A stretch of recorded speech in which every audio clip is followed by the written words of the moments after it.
Good morning, everyone. Good morning.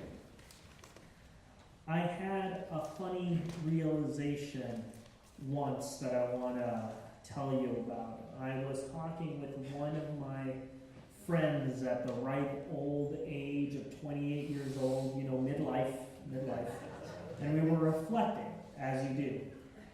And I asked him, is there anything about your life that has surprised you about the way it turned out? And he said that he was surprised that he didn't have kids yet.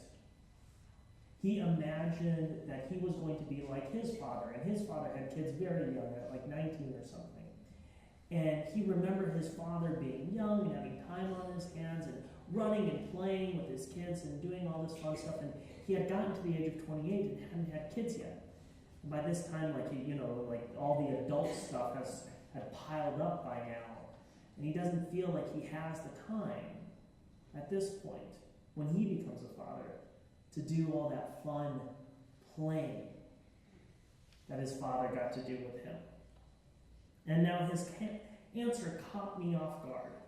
And the reason it caught me off guard was I had never even thought before that kids could be fun. I don't know, that's different. I just didn't realize that was one of the motivations why you have kids, is that they're super fun, apparently.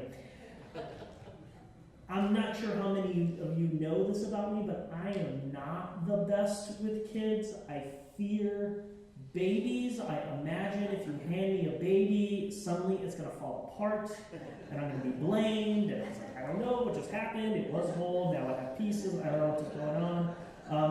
When you see a baptism and me doing it, I pretend like I'm being very gracious and very understanding and incorporating participation of the godparents, because I never hold the baby. I have the godparents hold the baby. And that's very nice and pastoral of me. It's also based in fear that I'm going to drop the baby and I'm going to get blamed. I was talking with my mom, and Pastor Megan was wonderfully, and Kyle wonderfully welcomed a little kid into their life. You guys know that they were planning on fostering, and on Christmas Day, they were able to go visit the hospital, and they met a little girl. And the next day, they were able to take her home, and we're being a little, private, because with the fostering system, there's a lot of rules, and they're learning and stuff like that. So we're being a little private about sharing the name, and you can't share pictures online or whatever, but we can still be very, very, very happy for them. And that kid's going to be in a great home. But I was telling my mom about this, and I said to my mom, I'm going to help Pastor Megan. She gave me the skeptical look. And I was like, no, I meant with church stuff. So she'll have time for the other stuff. But no, I'm not going to hold the kid, obviously. I asked some of my friends, when was the last time your kids made you happy? When did they bring fun into your life? And one of my friends told me about how her 10-month-old is now smiling regularly, and when she comes into the room, the kid smiles, and that just melts her and melts all the other stuff away. Another one of my friends told me about how her daughter, his daughter, just figured out how hugs work.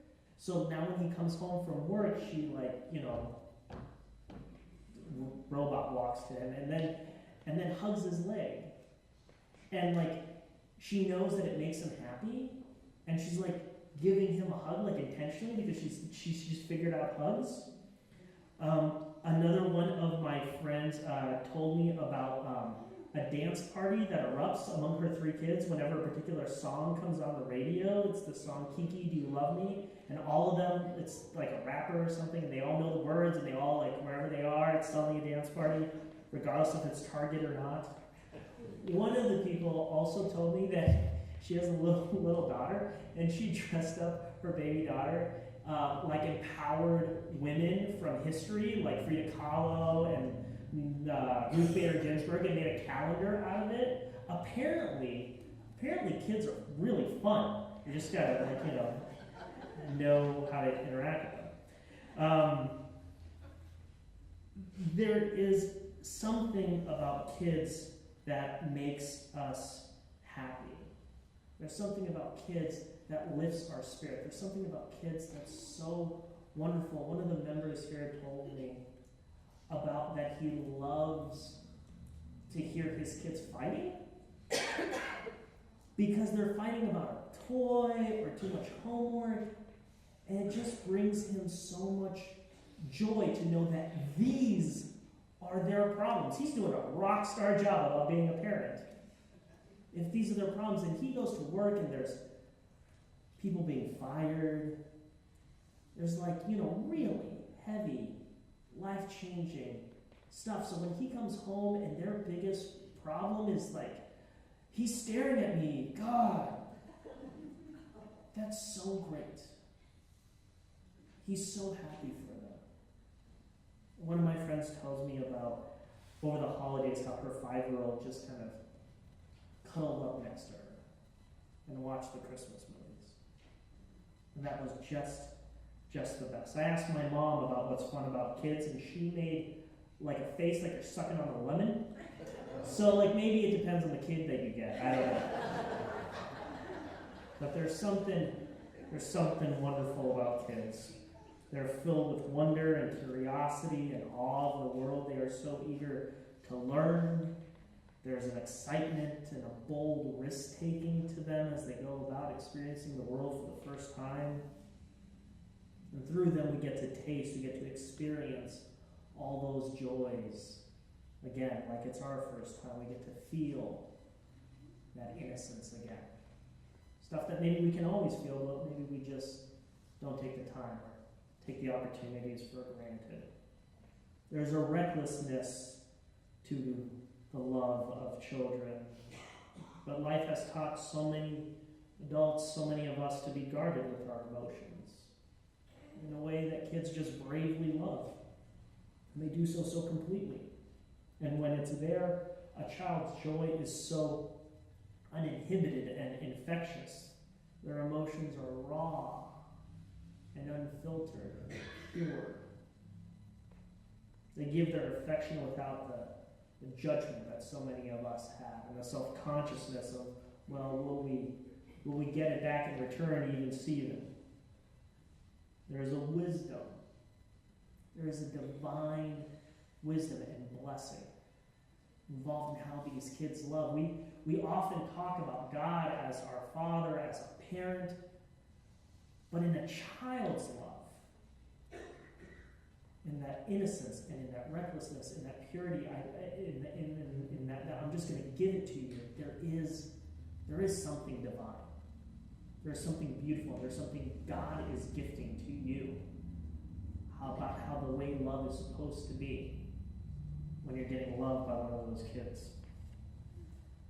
During the time between Christmas and the beginning of Lent, our Sunday scriptures tell us about Jesus growing up to be the man he eventually becomes. We get some of the very few scant stories in scriptures about him being named, and there's a circumcision story, and then this story about him not being found.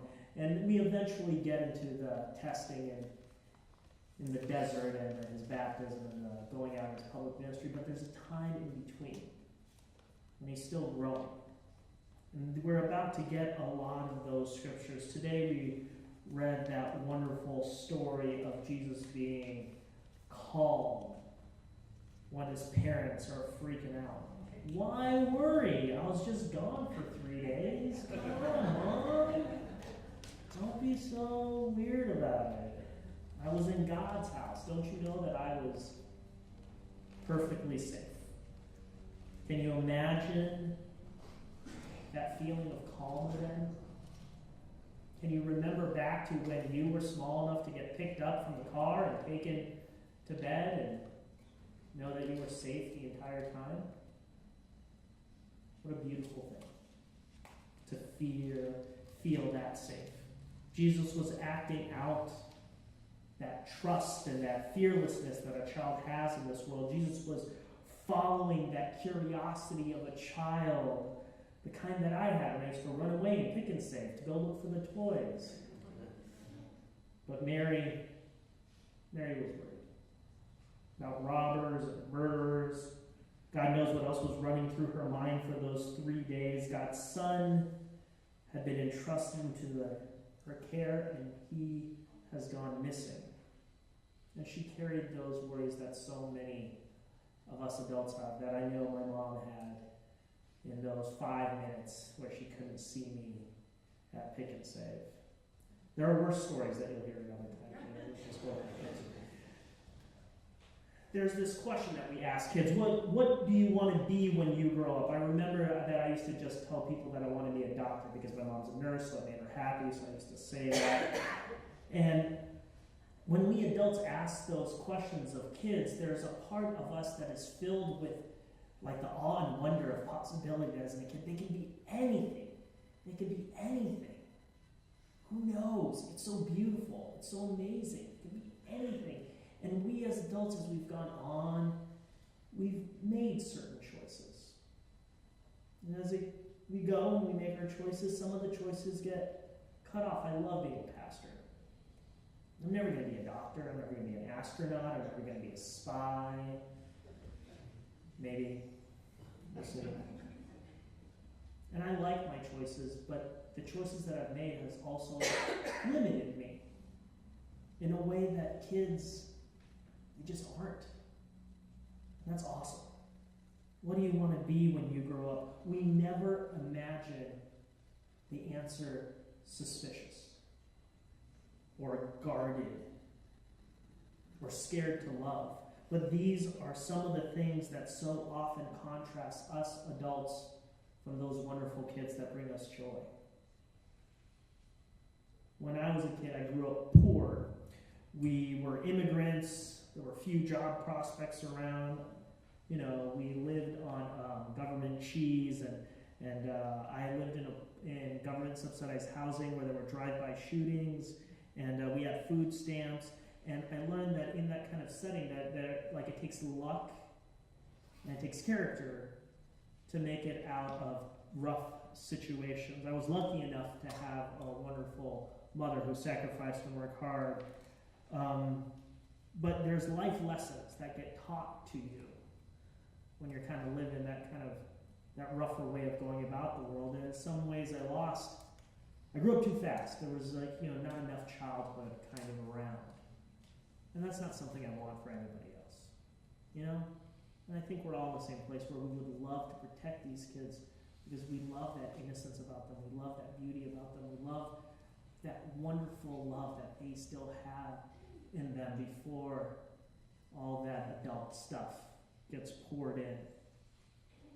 I entered a world too quickly that doesn't kind of foster that trust and love. But it does give you a fear about economics and credit card debt and a weakened environment. Whatever the news is throwing at you too fast, too loud. And we emulate Mary and not the calm of Christ. What I'm going to ask you in this sermon, it may not be something reasonable when you go to do it. Your adult training might say this is really dumb. But here it goes. Connect with that childlike part of you again. Go hang out with a kid and let them teach you how to love. Find someone that you can trust and love them without all the guarded stuff. Be a little reckless with your hugs. Just try it. Just love a little more kid-like, a little more innocently, a little more recklessly. And know that you are being loved that way. You're being loved that way by your God. And if you're lucky enough, you'll get tackled by Desmond or somebody. May you be blessed in hearing this sermon, as I have been blessed.